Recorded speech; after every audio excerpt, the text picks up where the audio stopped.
So this is a 1 AR lecture about how to answer Set-Col. So quickly, what is Set-Col? It's a critique that people run on the negative. What the theory of settler colonialism is that when a group of people come to a new land and claim it as their own, that is an example of settler colonialism.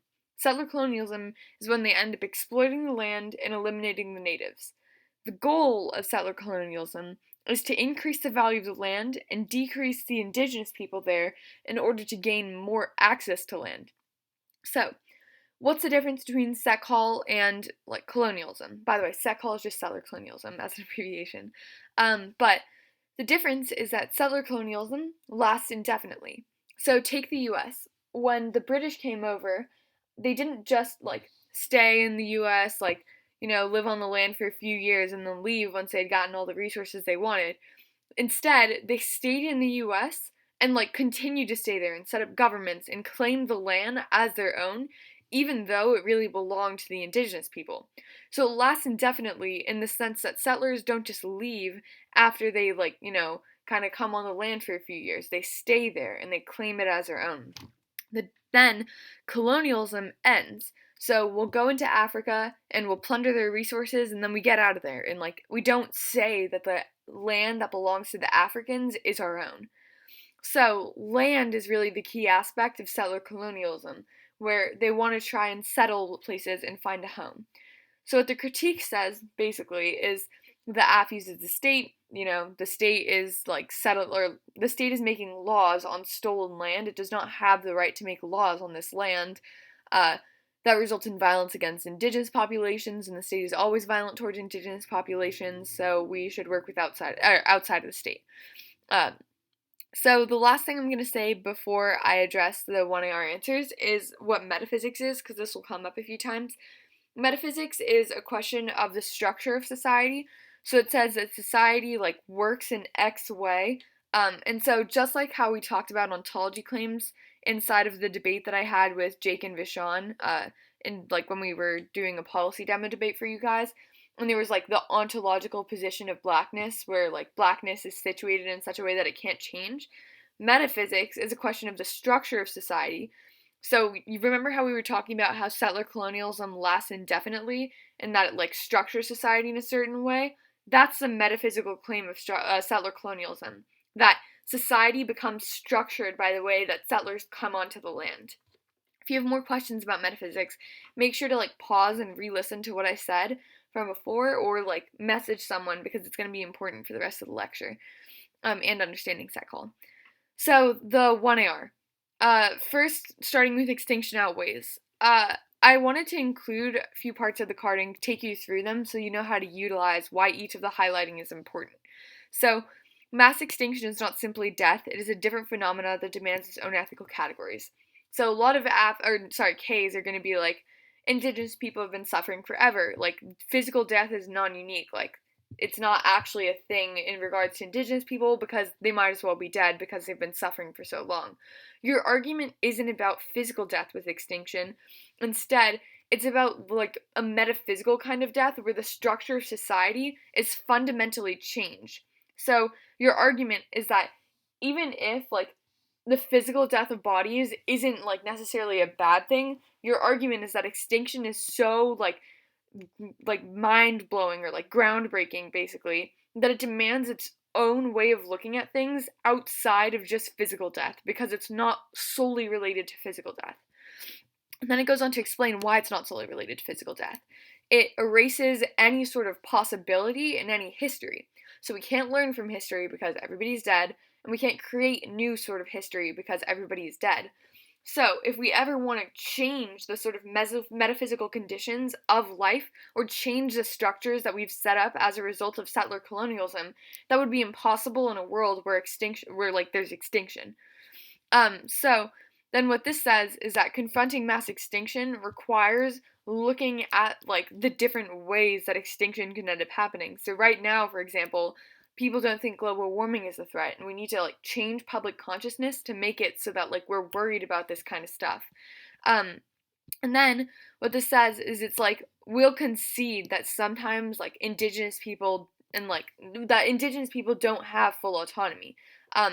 instead, what our argument is that we need to, like, we are all, like, wholly, like, entangled in this world together, and we all exist in this world together, and, like, we each affect each other in certain different ways, and it's not like the world exists in one static conception, because that would be unreasonable, because conditions of the world are constantly changing, and things are constantly, like, making and remaking themselves.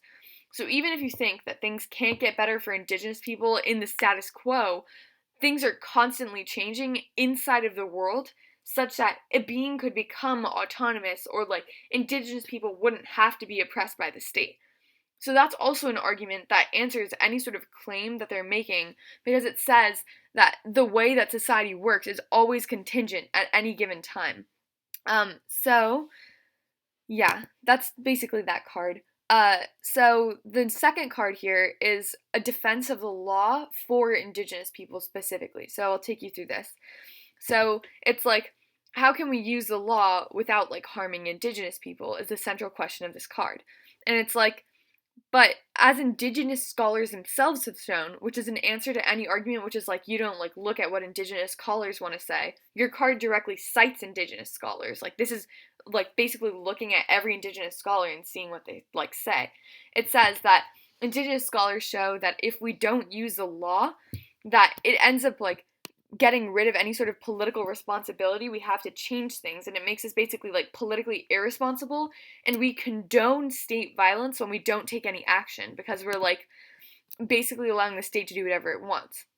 So then what this says is that sort of the political opposition that we can find in like courtrooms, like in trials for example, which is what the AF would force, cannot be appropriated or cannot be like, exploited by the state, because in the courtroom you're making arguments as to why the state itself is contradictory. So there are arguments that are like, you fundamentally do not give indigenous people rights, which collapses the logic of the state upon itself through a strategy of rupture. Because if you're like, indigenous people don't have rights, and the state basically like is founded on the notion that everybody is equal, then it doesn't make sense for the state to exist as having all of the power when really like it takes away power from certain individuals and like strips certain individuals of their rights, which means that their sort of politics of like recognition where they're like, we want to like work with outside of the state and get our land back and get our own government for indigenous people is a bad thing because it doesn't challenge the primacy of the state in the status quo. Whereas if we were to use a strategy of legal rupture, where we show the state that it's a contradiction in and of itself, then that is a more productive method because it challenges the way that the state views itself as above everybody else.